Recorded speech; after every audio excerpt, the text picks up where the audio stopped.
Racikan Berita 1. Assalamualaikum warahmatullahi wabarakatuh. Waalaikumsalam warahmatullahi wabarakatuh. Kembali kita jumpa dalam channel WeWatch, ya, channel yang selalu mengamati situasi negeri kita.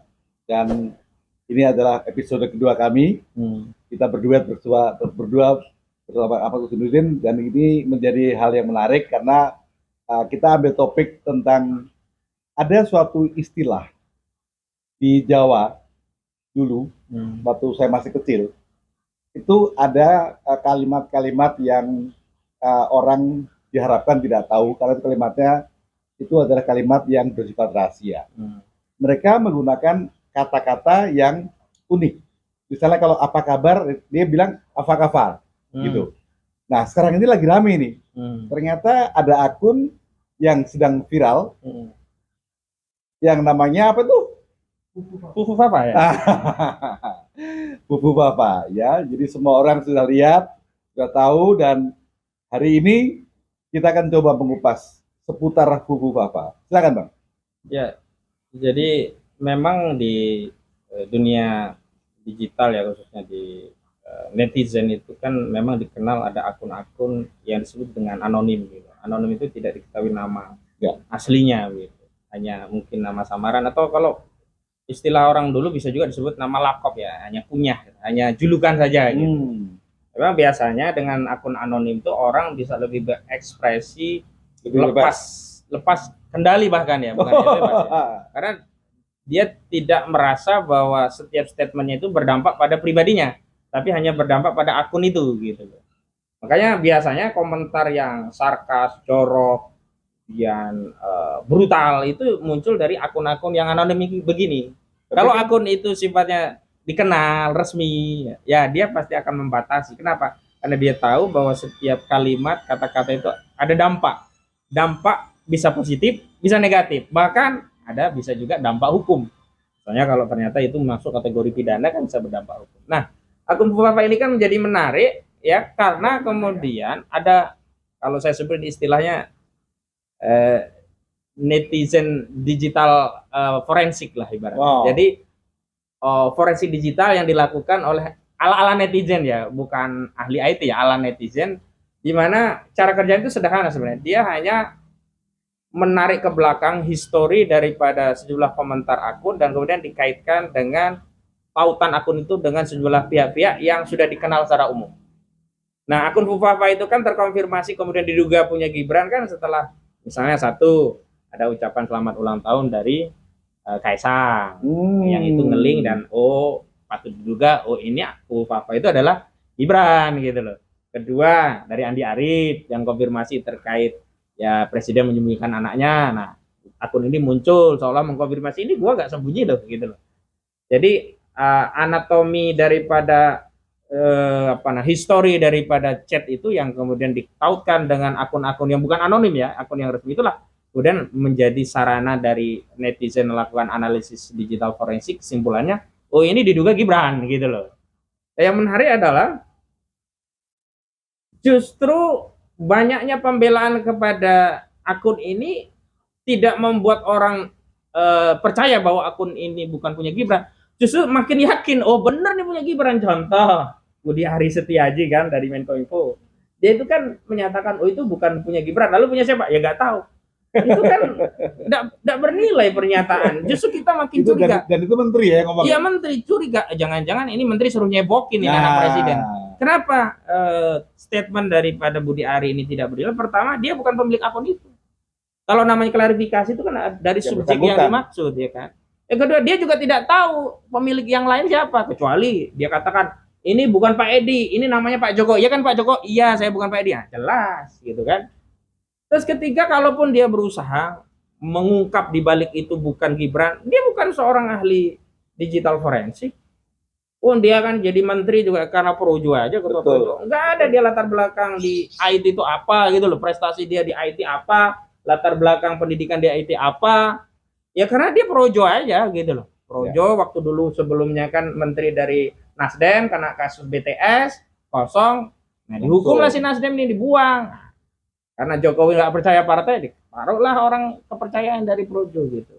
Yang lebih parah adalah Gibran sendiri ketika dikonfirmasi juga tidak memberikan jawaban sekaligus alasan dari jawaban. Jadi Pak, kita kan biasa Pak ya di persidangan ya. Ketika hakim menanyai saksi, itu tidak hanya jawaban saksi yang diambil, tapi alasan atau latar belakang jawaban itu yang mengkonfirmasi bahwa jawaban itu benar itu digali oleh hakim. Misalnya, siapa yang mukul si Andi? Nah, itu dikejar apakah dia benar-benar melihat langsung atau hanya kira-kira. Jarak berapa Anda melihat pemukulan? Waktu itu 200 meter. Oh, paling kira-kira. Oh iya sih Pak Hakim nggak jelas satu. Nah, akhirnya terbongkar. Nah, jawaban-jawaban yang disampaikan kan tidak diverifikasi betul. Termasuk Gibran ketika menjawab kan ditanya media cuma bilang gini, ya silahkan tanya pada yang punya akun. Justru karena media itu tidak tahu siapa pemilik akun ini, ditanyalah kepada Gibran. Karena Makin Gibran terlihat bodohnya ya. Nah, jadi kalau saya lihat narasi yang dibangun untuk menjauhkan keyakinan publik bahwa akun Fumpapa itu bukan punya Gibran, jawaban-jawaban ini justru meyakinkan ini. Karena kita malah mengarah iya ya. malah memperkuat, meyakinkan. Ya, kalau kita bicara keyakinan kan ukurnya bukan objektif, tapi subjektif kita. Ya. Kenapa? Karena keyakinan itu terkait pandangan kita terhadap peristiwa itu seperti apa, bukan objektivitas seperti apa. Karena objektivitas hari ini memang belum terbuka. Dan kalau nggak dibuka sebenarnya gampang. Kita kan punya Direktorat Tindak Pidana Cyber, Baris Krim Polri. Kalau mau. Cuman apa ada jeruk makan jeruk. Nah, itu dia makanya. Jadi begitu pengantarnya. Masalahnya kalau misalnya dia mencoba bergerak dikit langsung digeser. Sebenarnya itu menarik karena kontennya menarik kan. Nah, kira-kira apa konten yang menarik itu, Bang? Menariknya itu dikaitkan dengan konstelasi politik jelang pergantian kekuasaan di Republik ini. Oh. Kenapa ini menarik? Karena ini terkait Gibran. Kenapa Gibran menarik? Karena Gibran itu cawapres. Cawapres pendamping siapa? Prabowo. Kenapa? Karena ada konten Fumpapa itu yang luar biasa ya, yang secara brutal punya komentar negatif terhadap Prabowo. Astagfirullah. Itu kan yang jadi problem kan di situ, dan itu kemudian disinyalir akan membuka kerenggangan atau keretakan. Sebelumnya Prabowo sudah mengklarifikasi gak ada keretakan, tapi dengan munculnya akun ini kan menjadi rame lagi. Apalagi viral pula ya. Viral pula. Jangan-jangan ini akan menjadi satu alasan untuk mendelegitimasi Gibran sebagai cawapres. Walaupun sebenarnya soalan Gibran ini kan terlalu banyak ya, terlalu banyak. Tanpa akun ini kan sebenarnya terlalu banyak. Iya. Makanya belum kasus yang di pick itu ya. Ya, kalau itu belum diverifikasi karena media tidak ada yang membuka, saya tidak berani berkomentar sesuatu yang belum dibuka media. Gitu.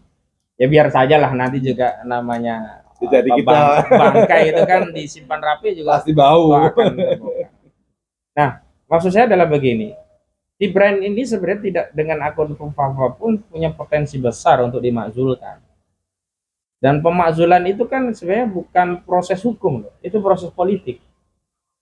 Maksudnya begini, yang dibutuhkan di dalam proses pemakzulan itu bukan kesalahan hukum, tapi kesepakatan politiknya seperti apa.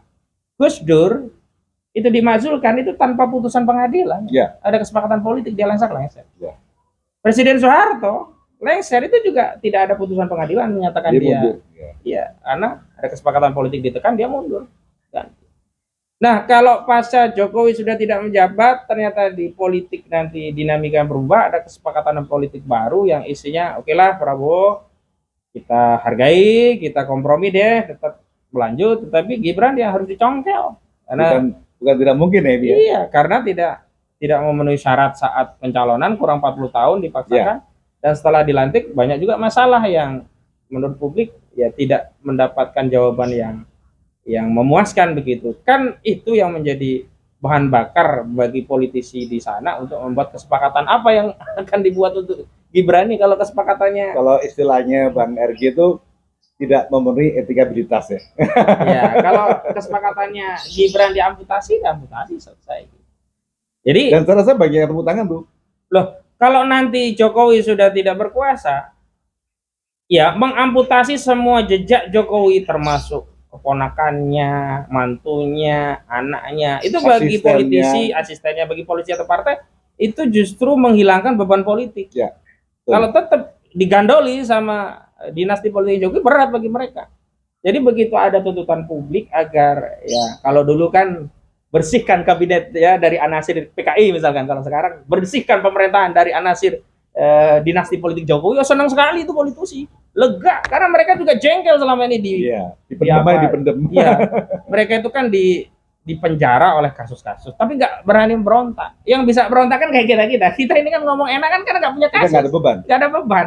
Coba politisi itu nggak berani ngomong ya karena kasusnya banyak. Tapi begitu ya rezim ini dicongkel oleh rakyat dan kekuasaan hanya meluluskan keinginan rakyat, oh lega sekali. Ini kayak yang lega bukan hanya yang di bawah, yang di atas sebenarnya juga lega juga, tunggu juga gitu loh.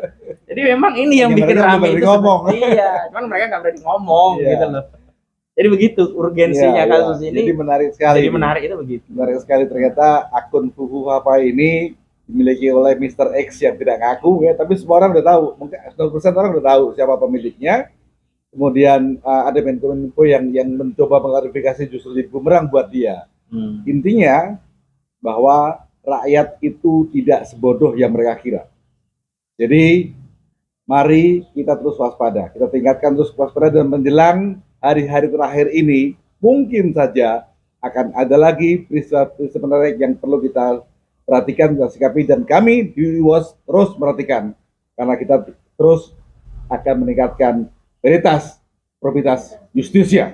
Masih. Assalamualaikum warahmatullahi wabarakatuh. Waalaikumsalam warahmatullahi wabarakatuh.